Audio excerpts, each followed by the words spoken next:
We welcome her lovely self to the show.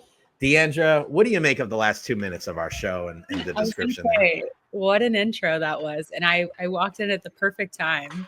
I was like, let me show everybody my shoes before Diandra comes on. As soon as I take my shoe off, you popped in the lobby right there. I was like, all right, here we go. And you should have seen it this morning. Like Ed was touching it.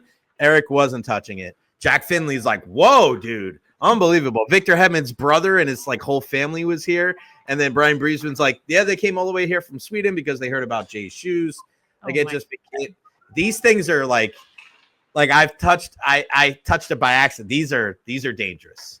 I do agree that you need to wear them for the next Panthers game, but specifically like when we go to Sunrise, because that's when it really gets a little, I will say it's getting a little edgy. Do you know what I mean? I think a lot of trolling, and I think those could come in handy for sure. I told you I was hoping that it would be the whole crew going to Sunrise. That's when it's the most fun, but it was just Ed and I, but it was still a good game. Yeah, definitely. Especially because the Lightning won. Yeah, and it sucks too because I had a tournament and it was in Bradenton, and I've had 2 or 3 tournaments this year that were in West Palm Beach. And if this past weekend was in West Palm Beach, I would have had the games in the morning. I would have went to the game at night and then came back for baseball the next day. But unfortunately, I wasn't able to make it. Our good friend Diandra Loux joining us from the Hockey News. All right, so were you surprised that it wasn't more of a fisticuffs? I asked Curtis Douglas this morning, and he goes, hey, man, we were kind of ready for everything, but nobody wanted to really take any stupid penalties. They wanted to get the 2 points. They understood how important it was. We know that George Paros was in the building and Schick was in the building, and all eyes were on this game. But still, surprised that it wasn't more filled with shenanigans and tomfoolery? Yeah, I actually didn't know what to expect going into this game.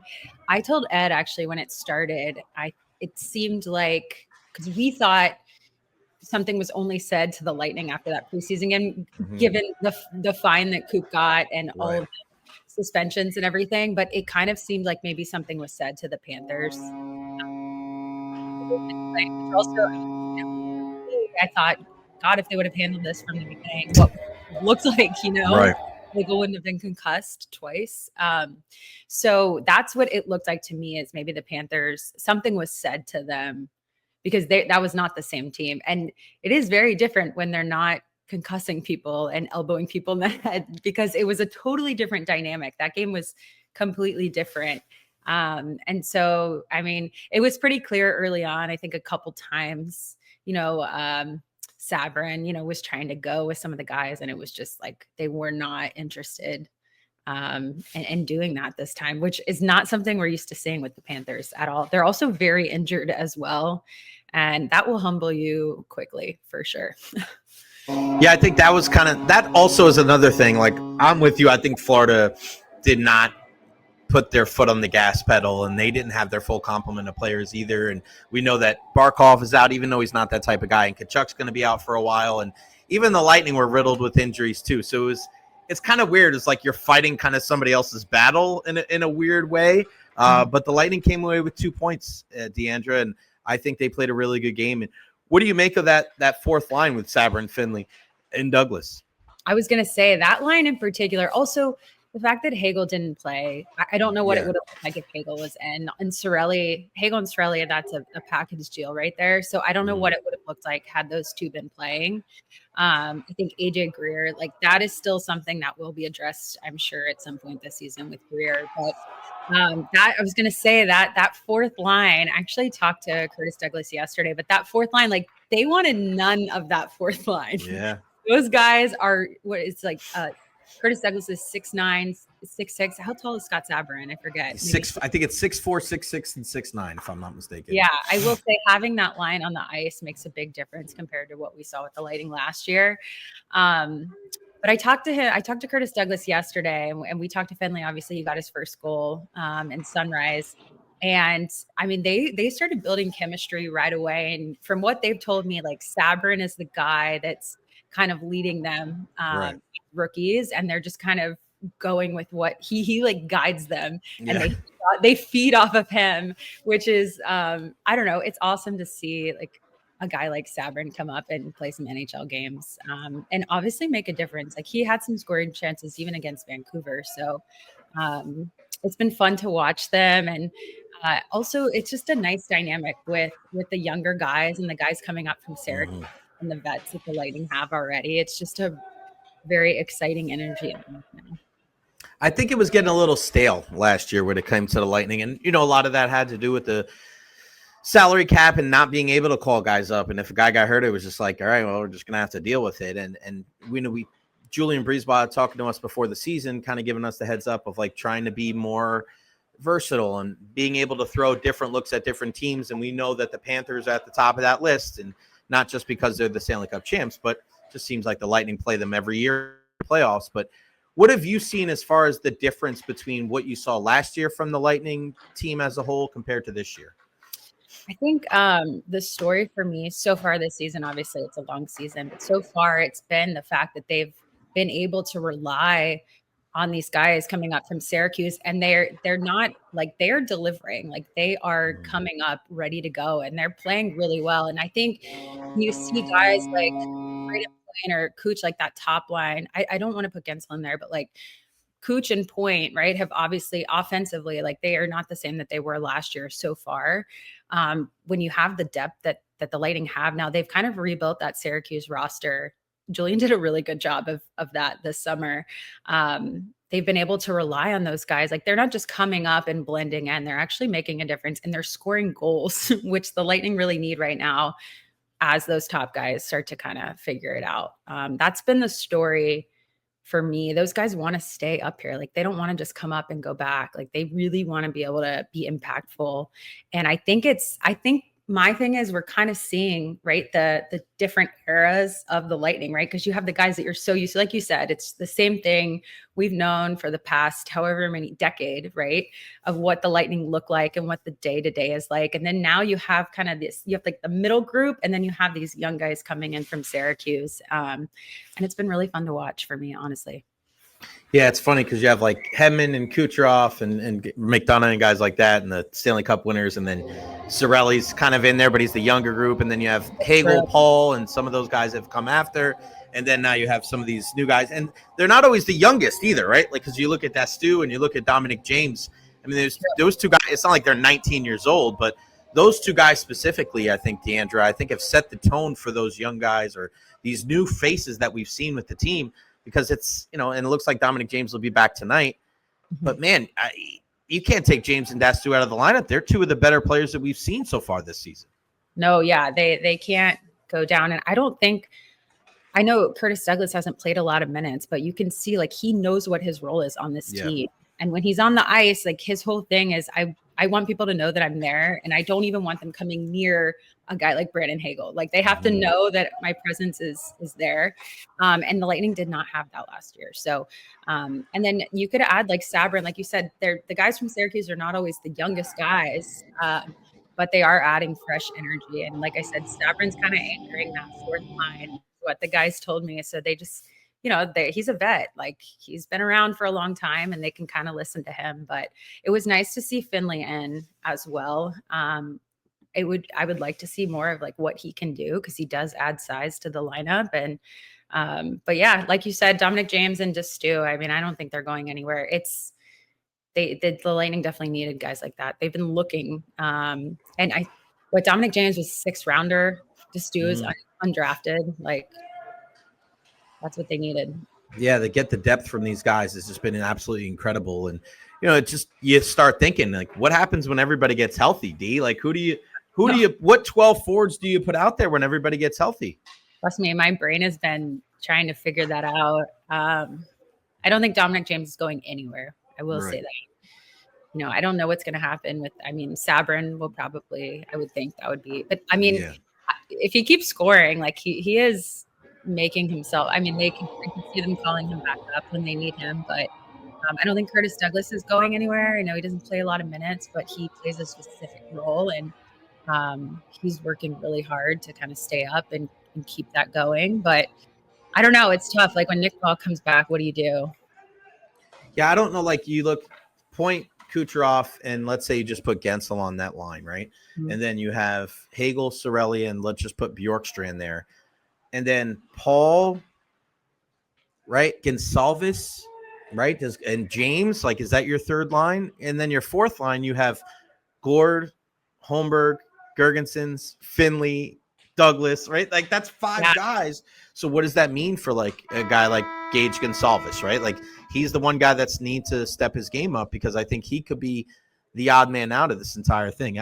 What I like so far is that I think there was a point like 2 weeks ago where Gonsalves and Radish looked like they could have been the two guys out, and they've played much better since that time. The injuries definitely helped them stay here, but I mean, those are two guys I think, D, that really they have to make sure that they're on their P's and Q's, because they could be a victim of the numbers crunch. Do you agree? Yeah, no, I agree. Those are the two guys that I think would be kind of on the bubble. I mean, Ratty was there, right, until the injuries hit, and they put him on the power play, and I think that also has been big for him, right? If he can continue to keep that up, if they keep him on the power play for a little bit. The power play is definitely a work in progress. Like, you talk about Bjorkstrand, and that's obviously not working. I don't know what they're going to do on the power play. Obviously, there's a couple different things that they can do, but right now I think Radish has been able to, obviously the injuries, but also Ratty's on the power play right now. If he can produce on the power play, that'll, get him off that bubble. But I feel like the injuries are so revolving that who knows when they're going to have to actually send somebody back down. Yeah, it's a good point. It's, you worry about that when the time comes. It's a good problem to have. But I actually like what they've seen from the power play as of late. I like some of the adjustments. They just haven't been able to cash in. I mean, the big thing is the entry, making sure that you get into the zone and go from there.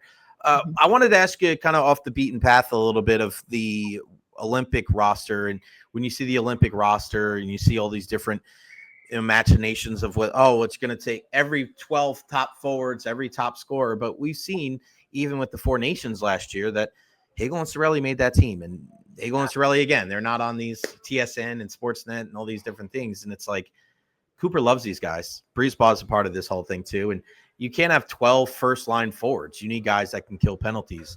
If you had to take a guess, do you think Hagel and Sorelli are on Team Canada for the Olympics? Yeah, no doubt. I actually saw, I think it was Pierre LeBrun put out a story, maybe it was last week, that Sorelli was kind of on the bubble of making the Olympic team. Only, like, first of all, he's, besides getting injured, like, he's had such a strong season. Right. I would say, like, arguably, if the Lightning, if you look at the slow start, like, Sorelli was the most consistent player all the way through for them. I don't see Coop coaching the Olympics without Sorelli. Like, that's his guy. You know what I mean? From the start all the way through, like, those guys are gonna, stay together forever. So no, and Hagel definitely, both of them.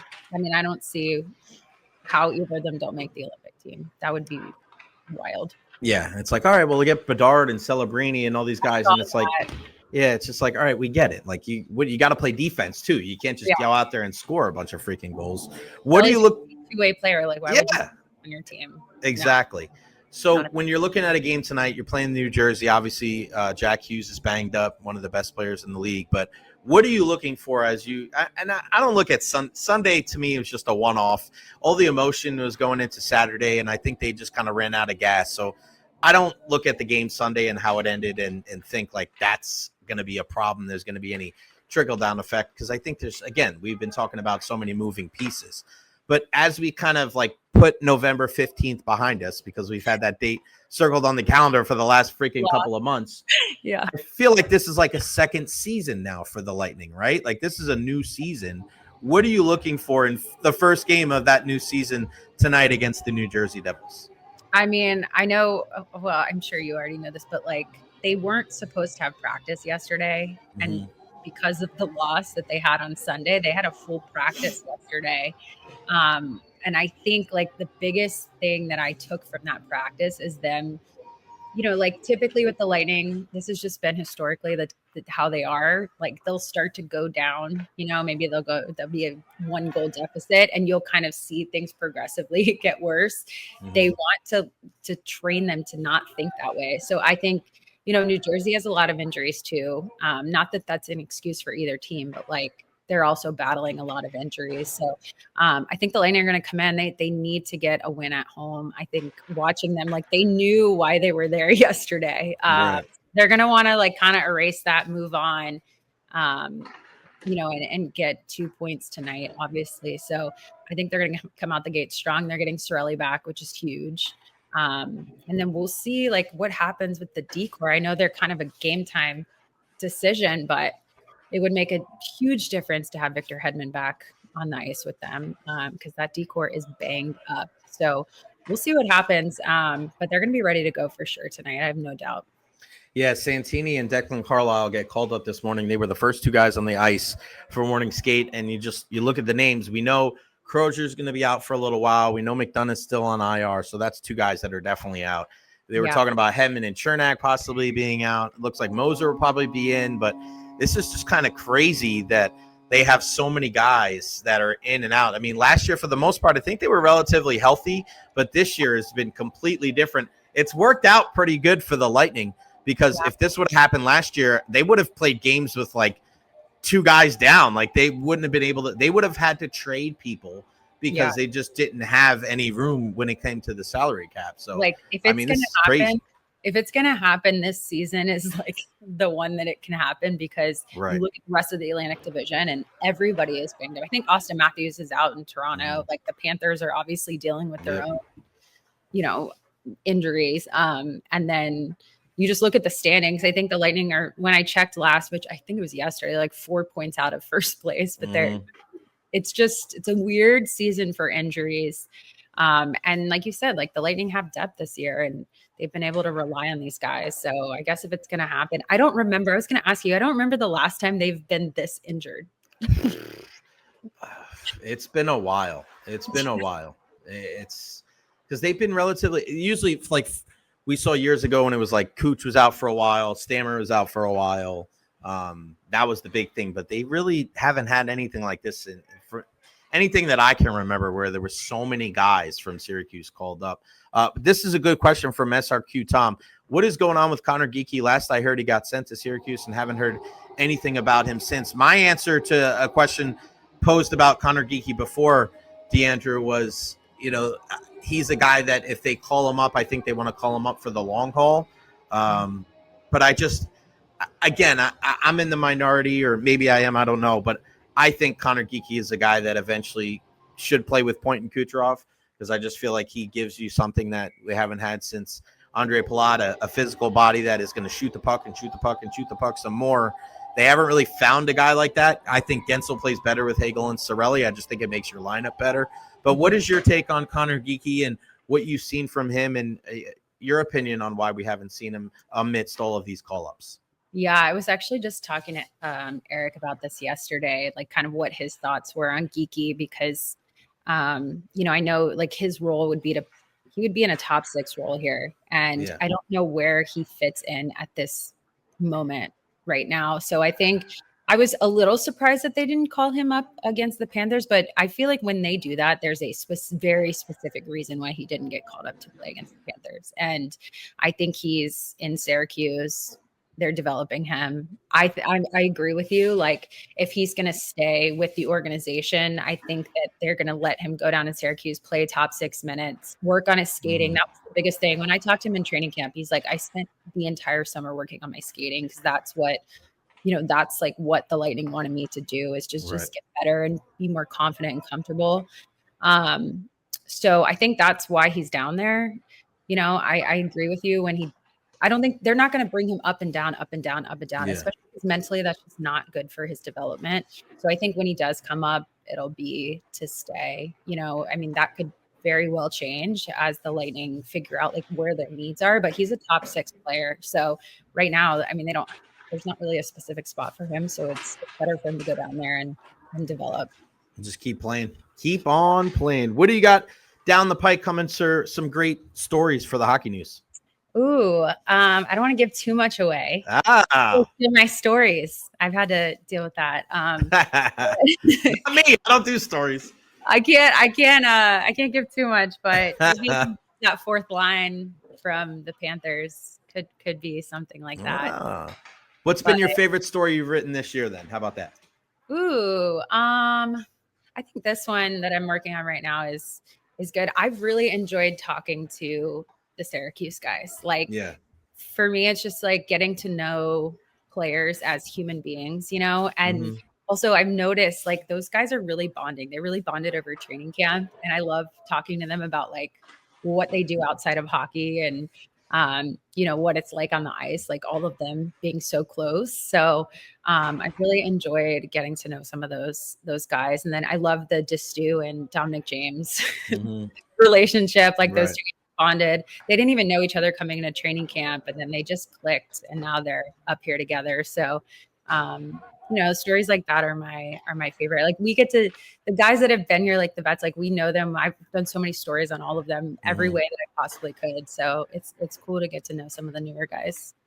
No doubt about it. Did anybody give you any grief there in South Florida when you went on Saturday? I don't think we had any, in the playoffs, it was like I noticed the media groups were kind of trolling, like we were all kind of trolling each other. Right. It really wasn't, they were actually very nice to us when we got there. On Saturday. They had like a bunch of food and like, it was like Southern hospitality food. And they were like, George, George, he's like, everybody eat, like enjoy yourselves. So it was totally different than the playoffs because I thought it was going to be rough, but it was fine. I think they heard about the shoes. They didn't know if they were coming or not. They didn't know. They were like, we got to be careful because if Jay walks in here, he's kicking everybody's ass. George's like, come to my restaurant. George Richards is great. We've had him on the show before. Really good dude. Really good dude. So nice. Like he goes out of his way, I will say. But come the playoffs, like if the Lightning play the Panthers again in the playoffs this year, like it's gonna be, doesn't matter, man. That's why I'm gonna have to get 2 or 3 more pairs of these shoes. I had to troll him a little bit. Jay, I was like, oh, it's kind of quiet in here. All we needed was Ed with the late arriving crowd tweet. That would have set it off. The Panther Stoppers. Look at Richie P. The Panther Stompers for sure you got there. Diandra Loux, the Hockey News, Diandra_Loux on Twitter/XD. Appreciate your time as always. I'll see you tonight at the game. I will see you later. Thanks, D.